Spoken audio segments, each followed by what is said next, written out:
योग वशिष्ठ एक प्राचीन ग्रंथ है जिसमें भगवान राम और ऋषि वशिष्ठ के बीच संवाद है। यह ग्रंथ हमें सिखाता है कि संसार का सत्य क्या है और मोक्ष कैसे प्राप्त किया जा सकता है। इसे वेदांत के सबसे महत्वपूर्ण ग्रंथों में से माना जाता है। वैराग्य का महत्व वशिष्ठ बताते हैं, संसार दुख, मोह और माया से भरा है। यदि व्यक्ति को सच्चा सुख चाहिए तो उसे मोह माया से दूर होना होगा।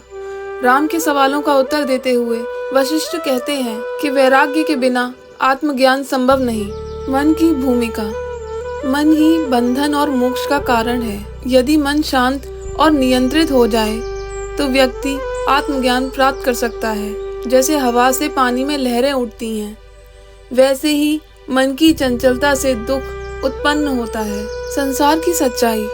वशिष्ठ समझाते हैं कि यह संसार माया है जो असली नहीं बल्कि एक स्वप्न की तरह है। जैसे सपने में देखी चीजें सच नहीं होती, वैसे ही संसार का भी कोई स्थायित्व नहीं है। व्यक्ति को इसे समझकर आत्मा पर ध्यान केंद्रित करना चाहिए। ध्यान और शांति। ध्यान और आत्मचिंतन से मन को शांत किया जा सकता है।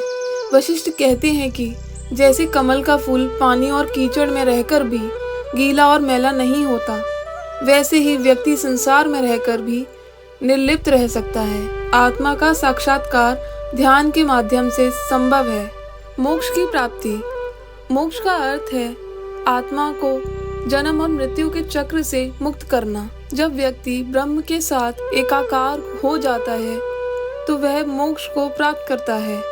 वशिष्ठ राम को समझाते हैं कि आत्मा और ब्रह्म में कोई भेद नहीं है। लीलावती की कथा बताती है कि संसार में जो कुछ भी है वह केवल मन का निर्माण है। मनुष्य जैसा सोचता है वैसा ही संसार उसे प्रतीत होता है। सच्चा सुख बाहरी चीजों में नहीं बल्कि हमारे भीतर है। यदि हम अपने मन को शांत करें और आत्मा के सत्य को समझें तो मोक्ष प्राप्ति कर सकते हैं। यह ग्रंथ हमें वैराग्य, ध्यान और आत्मा ज्ञान का मार्ग दिखाता है। अगर यह वीडियो पसंद आए तो इसे लाइक करें और हमारे चैनल को सब्सक्राइब करें।